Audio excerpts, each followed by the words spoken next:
ഇന്നെൻ്റെ ജിമ്മിലെ രണ്ടാമത്തെ ദിവസമാണ്. ഇന്ന് എനിക്ക് പീരീഡ്സ് ഡേറ്റ് ആയി.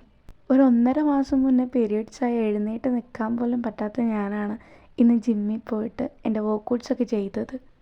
എൻ്റെ പി ജിയുടെ ഡെസർട്ടേഷൻ്റെ സമയത്താണ് എനിക്കൊരു ഇറഗുലർ പീരീഡ്സ് ഭയങ്കര അധികം ഉണ്ടായി തുടങ്ങിയത്.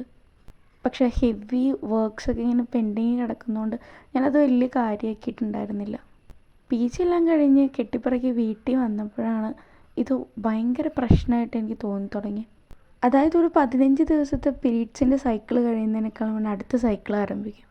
ഹെവി ബ്ലീഡിങ്, ഇച്ചിങ്, ഇറിറ്റേഷൻ, അതിൻ്റെയൊക്കെ കൂടെ ഭയങ്കര ബോഡി പെയിനും.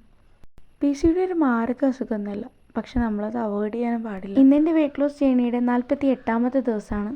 രാവിലെ ബ്രേക്ക്ഫാസ്റ്റിന് വേണ്ടി കഴിച്ചത് ഗോതമ്പ് ദോശയും ചമ്മന്തി സാമ്പാറൊക്കെയാണ്. ലഞ്ചിനൊരു ദോശയും ഓംലേറ്റും മീൻ വറുത്തും കഴിച്ചു. വൈകിട്ട് മിൽക്കി മിസ്റ്റർ കേട് കഴിച്ചു. ഇന്നത്തെ വീഡിയോ ഇപ്പോൾ ഇത്രയുള്ള. അടുത്ത വീഡിയോ വീണ്ടും കാണാം. Okay, by.